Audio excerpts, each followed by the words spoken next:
Bem-vindos à minha live. Hoje eu vou falar um pouco sobre um pregador chamado Salomão.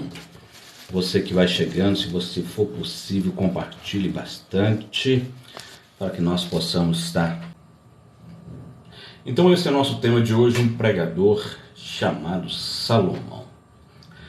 Você sabia que o rei Salomão escreveu 3 dos 66 livros da Sagrada Escritura?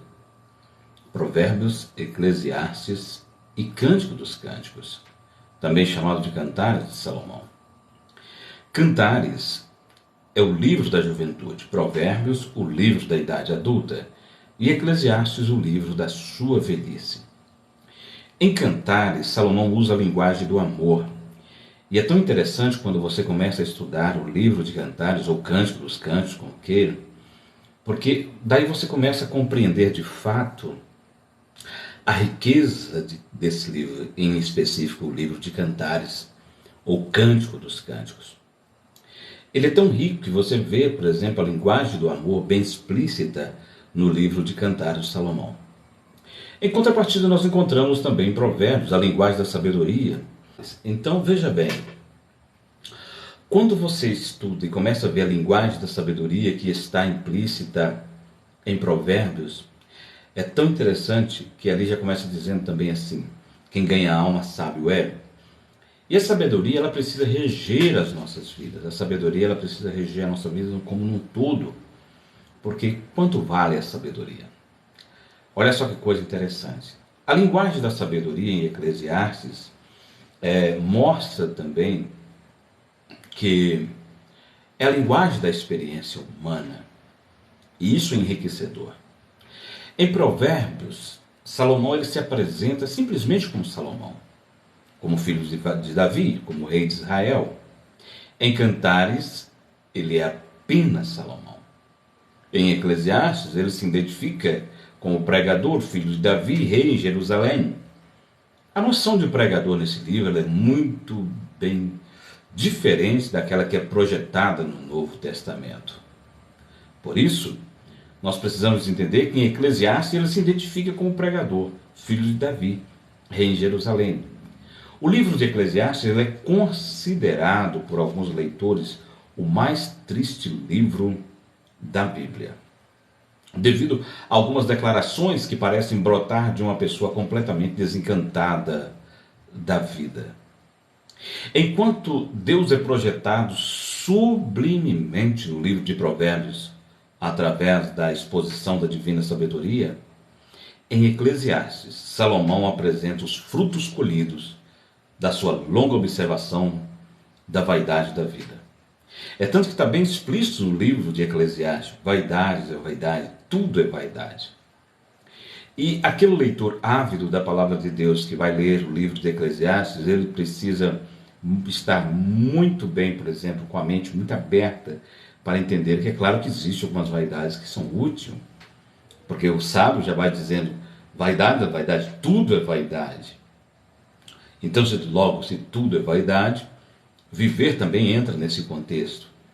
Mas quando você olha bem incisivamente e começa, por exemplo, através desse oráculo de Deus que é o livro de Eclesiastes, quando eu estou falando do livro de Eclesiastes, eu estou falando, por exemplo, que ele é considerado por alguns leitores um dos mais tristes livros da Bíblia, devido a algumas declarações que parecem brotar de uma pessoa completamente desencantada da vida. Todavia, nós precisamos observar que Salomão fala sobre 28 vezes ali sobre o fator tempo. Quando nós falamos de tempo, é importante salientar, é importante enfatizar que nós estamos falando, por exemplo, do tempo que eu poderia inserir no contexto de Kairos. Eu poderia falar do tempo no sentido de Verman, ou seja, tempo do cumprimento das promessas. O tempo Kairos é o tempo do milagre. Ou por que não dizer, falar também de tempo, como Cronos, como relógio. Para aqueles que são leitores ávidos da Bíblia, sabem muito bem que quando nós estamos falando de tempo, nós estamos falando que há um tempo determinado para todo o propósito. Há tempo de calar, há tempo de falar, há tempo de ficar calado, há tempo de guerra, há tempo de paz. Então, o que rege esse universo não é simplesmente a minha teologia. Não é simplesmente o meu conceito ou o meu preconceito. O melhor mesmo é ter um conceito firmado. O que rege esse universo, o que rege essa vida, o que rege tudo que acontece ao nosso lado, nós precisamos saber que é o próprio Deus. Deus é que efetivamente está no controle de todas as coisas. E nós simplesmente somos mordomos. Apesar que essa palavra mordomo, nos dias que nós estamos vivendo também, ela está muito desassociada de um contexto. Mas quando nós falamos, principalmente olhando para a Bíblia como oráculo de Deus, e aí nós começamos a mergulhar nesse rio caudaloso do Espírito, de riqueza, de sabedoria. E hoje, falando especificamente sobre um pregador chamado Salomão, eu fico por demais feliz porque todos os livros da Bíblia, eles têm a sua altura, eles têm a sua profundidade. Todos os livros da Bíblia, quando eu começo a ler, e para começar a ler, é preciso também enfatizar aqui que nós temos que começar a ler a partir do capítulo 1. O capítulo 1 de cada livro, ele é essencial para você experienciar aquilo que vai estar no contexto.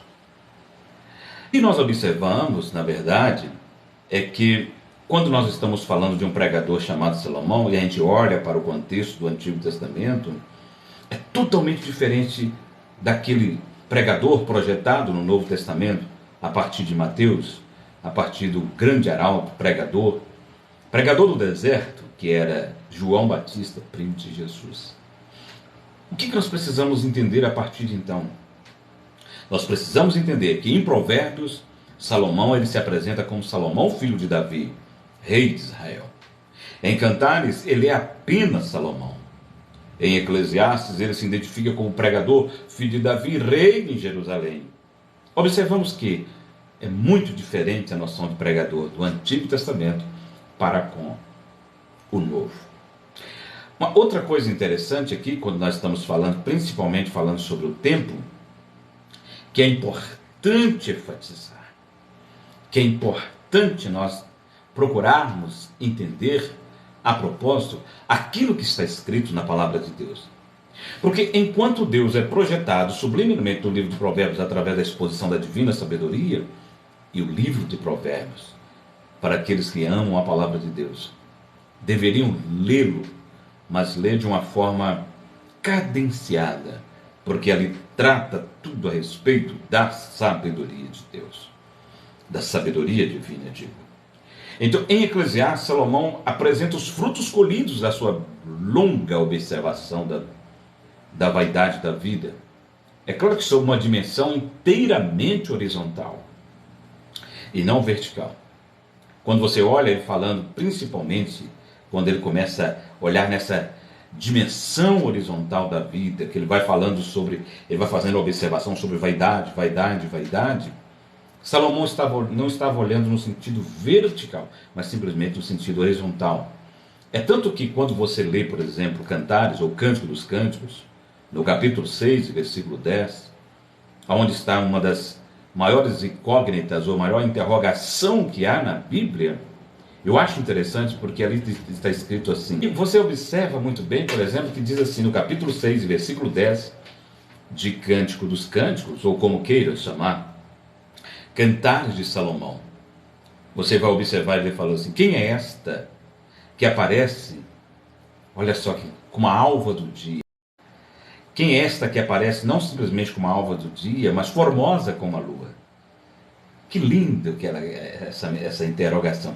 Porque ele começa, a gente observa que Salomão começa a fazer uma das interrogações, e a Bíblia está repleta de perguntas, e há centenas delas no Antigo Testamento. Mas veja bem, quem é esta que aparece? Quer dizer, já havia um projeto, já estava pronto, já estava tudo bem feito, e agora ele começa a dizer, quem é esta que aparece? Aparece como? Primeiro, como a alva do dia. Segundo, formosa como a lua. Terceiro, brilhante como o sol. Em quarto lugar, formidável como o exército com bandeiras. Eu penso que aí eu preciso abrir um parênteses para que nós possamos falar um pouquinho sobre isso. Depois eu volto falando mais sobre os 3 livros, porque esse é meu intuito nessa live, nessa noite, falar de um pregador chamado Salomão, baseando a minha fala aqui, tentando nortear aquilo que eu estou dizendo, tanto em Cântico dos Cânticos, que é o livro da juventude, tanto quanto o livro da sabedoria, que é Provérbios, e também o livro da sua velhice, né, como disse Freud, depois dos 40, que é Eclesiastes. Então veja bem que interessante. Salomão, ele escreveu 3.000 provérbios. Salomão, ele escreveu 1.005 cânticos. Salomão também foi escritor, ele foi salmista, ele escreveu o Salmo 72 e 127. Não obstante a tudo isso, há uma das mais gritantes perguntas que inquietava o seu espírito e a sua alma. Quem é esta que aparece? Daí eu começo a compreender de fato que Salomão, por mais que ele tinha muita sabedoria, a sabedoria de Salomão estava neste ângulo, nessa dimensão, que é a dimensão horizontal. Ou seja, nós precisamos entender que ali era um mistério para Salomão. E quando eu falo de mistério, eu preciso ser bem didático. E eu quero ser bem didático porque às vezes para mim é simples, mas às vezes para você não é simples. E tem coisas que a gente só aprende, na verdade, com Deus. Não é simplesmente através dessas enciclopédias que eu tenho aqui, muitos livros que já li. Os livros simplesmente vão servir para abrir um leque, para abrir uma dimensão, para abrir uma fronteira para você. Mas tem coisas que você só aprende com a comunhão com Deus. Tem coisas que você só vai aprender quando Deus revelar. E quando eu falo da palavra revelação, eu estou usando um termo, na verdade, que tem um significado seguinte. A palavra revelação significa a capacidade do Espírito de Deus em comunicar ao meu espírito aquilo que eu não encontro nesses livros que eu tenho, enciclopédias, léxico, etc. Isso significa. Então, vem daí esse termo. A palavra revelação, ela tem essa conotação.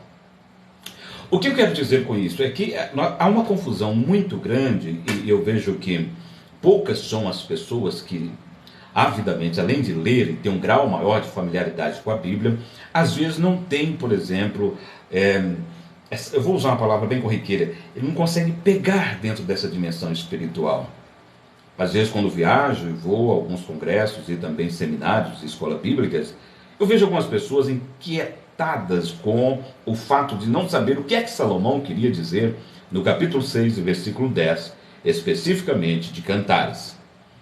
Mas quando nós observamos ali, de fato, ele estava falando do progresso da vida cristã. Eu vou voltar no termo mistério para que eu possa dissecar, para que você possa entender o que de fato mesmo significa esse termo.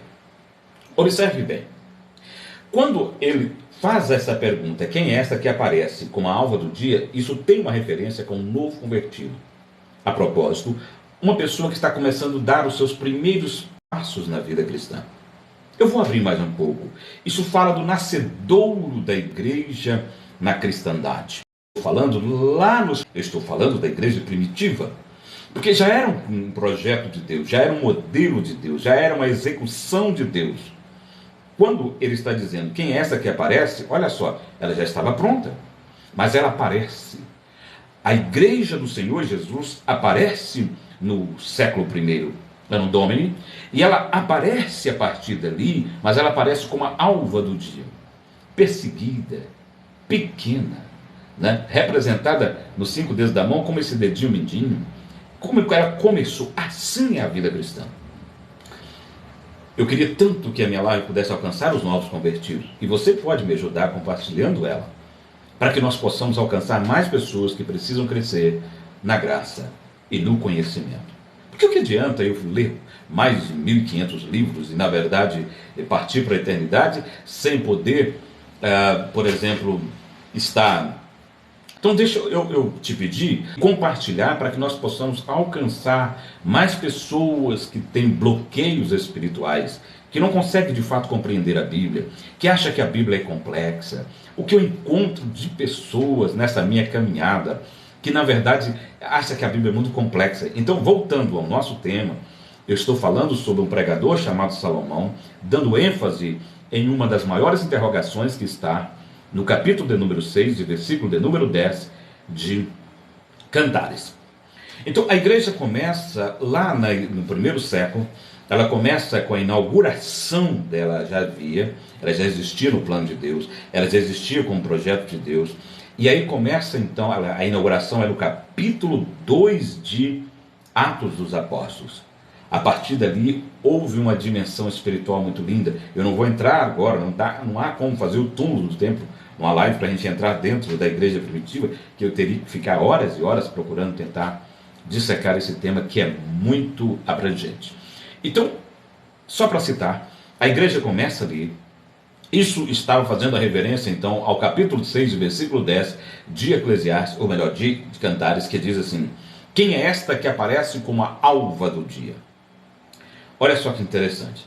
Então, a vida cristã, agora para me te colocar dentro dessa mensagem, para me fazer uma aplicação, a vida cristã é uma vida que tem um fundamento, mas tem um início. E o propósito disso, o propósito dessa mensagem é mostrar para você que a vida cristã é também uma vida de progresso e jamais de regresso. Todas as pessoas que entrarem dentro dessa dimensão espiritual, e quando eu estou falando dessa dimensão espiritual, eu estou falando de uma vez você entregar sem reservas ao Senhor Jesus. Eu prego por aí, viajo por esse Brasil, e viajava mais antes da pandemia, né? Eu vejo que algumas pessoas entregam sem reserva. Em contrapartida, eu vejo algumas pessoas que não conseguem se entregar totalmente a Cristo. E por essa razão, existem alguns bloqueios que, biblicamente falando, essa pessoa não consegue, por exemplo, alcançar algumas coisas. Quando Salomão estava falando quem é esta que aparece, surge então uma outra interrogação dentro dessa mensagem.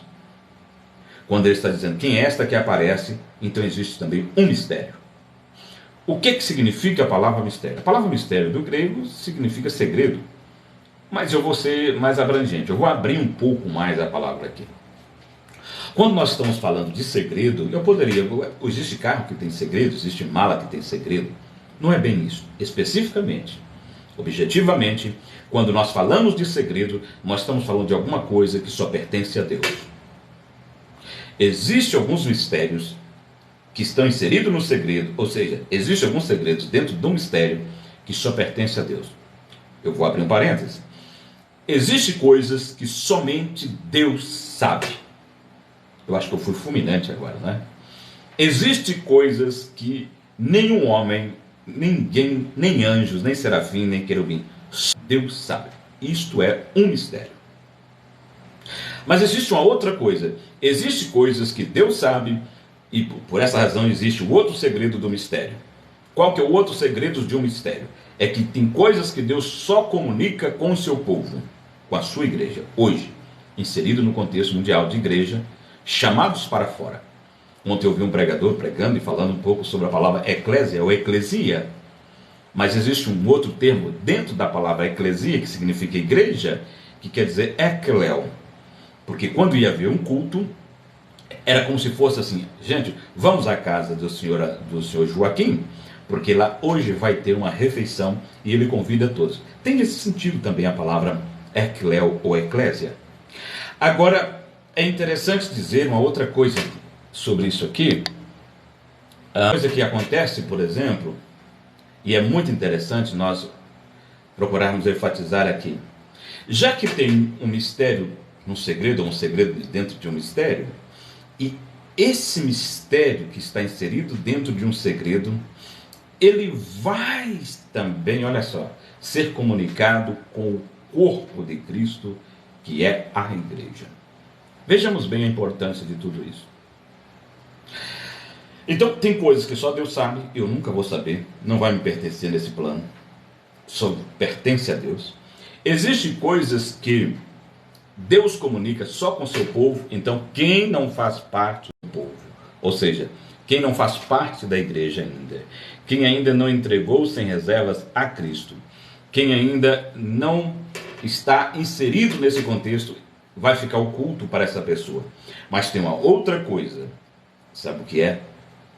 Porque tem coisas que Deus sabe, tem coisas que Deus fala ao seu tempo, que Deus fala ao seu povo, mas tem coisas que Deus fala ao seu tempo. Ou seja, existe um mistério dentro desse contexto que nós estamos falando, que Deus só vai falar no seu tempo. Eu estou hoje falando um pouco sobre um pregador chamado Salomão. E existe tempo para todo o propósito. O que eu quero salientar? O que eu quero enfatizar? Vejamos bem a importância de nós lermos conforme está escrito. e lermos avidamente a palavra de Deus, e lermos cadenciadamente, ou seja, devagar, porque senão nós nunca vamos compreender tudo. É preciso trabalhar a ansiedade, porque se nós não trabalharmos a ansiedade, nós nunca vamos compreender de fato aquilo que Deus quer comunicar, somente comigo ou somente com você. Repetindo para aqueles que estão chegando, a palavra revelação significa a capacidade do Espírito de Deus em comunicar ao meu espírito somente aquilo que ele quer falar ao meu espírito. É como se a cortina abrisse. Revelação é isso. Eu vejo hoje essa palavra muito deturpada no meio pentecostal. Eu sou pentecostal, mas eu procuro ser mais catequético, né? Então eu procuro ser mais didático, porque eu vejo que há muita confusão. Eu já vi gente marcando culto de revelação. Eu falei, meu Deus, mas a palavra está revelada.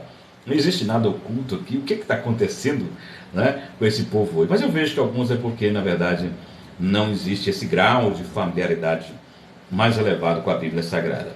Observe bem para você ver que coisa interessante. Então, Salomão, ele vai falar sobre a outra coisa. Aí, ele diz assim, primeiro, a alva do dia. Preste bem atenção nesse texto. Repetindo, capítulo 6, versículo 10 de Cantares. Quem é esta que aparece como a alva do dia, formosa como a lua?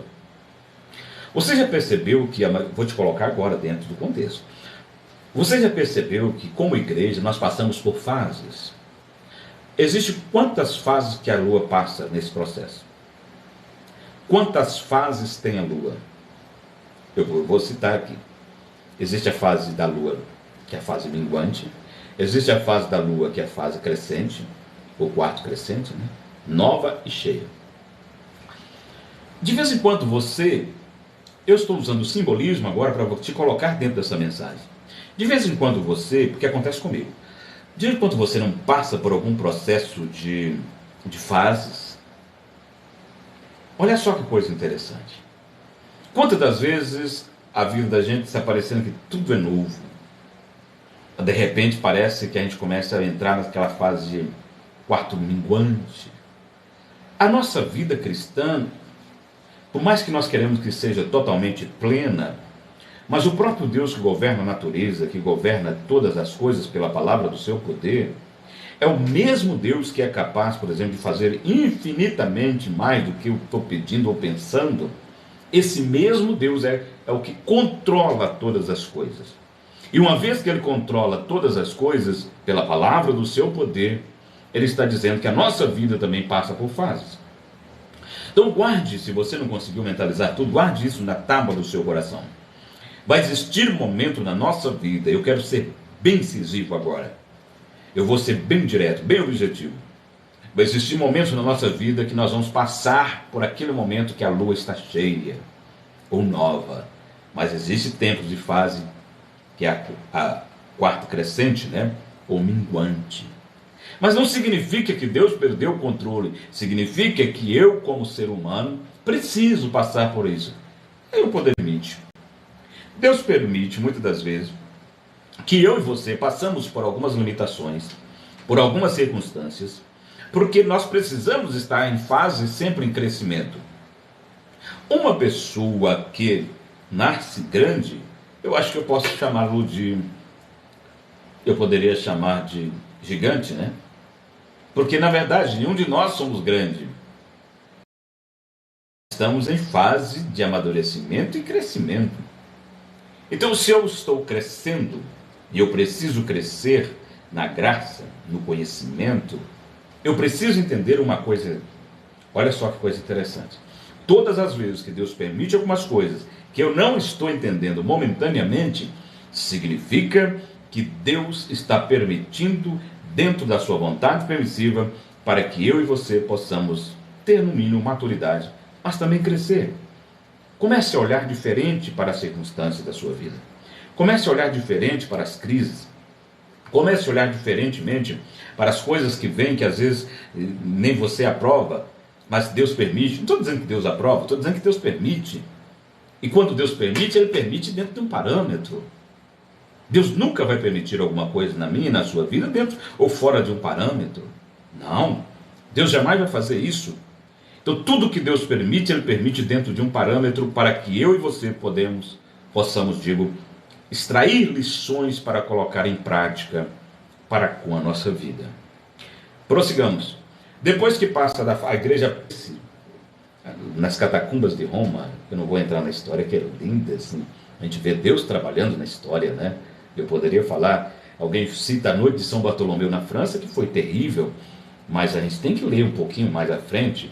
Eu poderia falar de Richard Umbrat, que venceu o ódio na Rússia, quando ficou preso por amor a Cristo, torturado por amor a Cristo. Você encontra esse livro, Richard Umbrat, Torturado por Amor a Cristo. Outro dia eu venho falar um pouco mais abrangentemente, só cito para que você possa ter mais conteúdo. O que nós precisamos ver, a igreja passando por vários processos. E aí eu me reporto novamente a Salomão, que era um grande pregador, que escreveu 1005 cânticos, que escreveu 3.000 provérbios, que escreveu o Salmo 127, que ele escreveu isso. E a gente observa, não obstante tudo isso, ele faz uma das maiores perguntas da Bíblia Sagrada. Quem é esta que aparece como a alva do dia, formosa como a lua, brilhante como o sol, formidável? Agora eu vou entrar na fase do sol. O simbolismo do sol na Bíblia é muito interessante, porque quando você olha o simbolismo do sol da Bíblia, o sol no seu ápice, na sua evidência maior, representa, tipifica, simboliza também o arrebatamento. Mas é muito mais do que isso. Você já teve a oportunidade de estar perto de um irmão que ele parece muito com o sol, no sentido de esplendor, no sentido de glória, no sentido de oração, no sentido de comunhão, no sentido de, enfim, daquela comunhão, daquela koinonia que esse irmão tem para com o Espírito Santo, com Deus? Eu já presenciei pessoas assim, que você fica perto dele, parece que vai queimar de tanto fogo de unção do Espírito de Deus que está na vida daquele ou daquela. Agora, observamos uma outra coisa interessante. Eu já fiquei perto de pessoas que pareciam anjo. Eu conheci homens que, para mim, eu não acredito que eram homens, porque a Bíblia diz que muitos sem saber receberam anjos. Então, eu quero acreditar que alguns que passaram na minha vida foram anjos. Anjo sem asa, porque o anjo não tem asa. Isso vem da mitologia, anjo de asa. Anjo mesmo sem asa, que chegaram à minha residência, à minha casa, e eu tive o privilégio, que é mais do que uma honra, de recebê-los. Uma outra coisa interessante que eu quero enfatizar aqui, é que depois que passa desse ápice do sol, que representa a igreja na sua força maior, que representa a sua igreja no seu estandarte, e a gente vê uma outra coisa interessante aqui. Salomão vê a igreja como exército com bandeiras. Eu penso que não era um exército que ele estava acostumado a ver no seu tempo. Porque quando eu falo, por exemplo, da visão do momento, ela é muito mais abrangente, porque o antítipo, ele é uma referência para o tipo. Ou seja, aquilo que ele estava vendo ali era um mistério. Era um segredo que, se hoje a gente perguntar, por mais simples que seja uma pessoa na igreja, quem é esta que aparece como a alva do dia, formidável como exército com bandeira, brilhante como o sol, ou parecendo com a lua, que a lua também representa a igreja, toda pessoa vai dizer assim, é a igreja. Mas para Salomão era uma incógnita.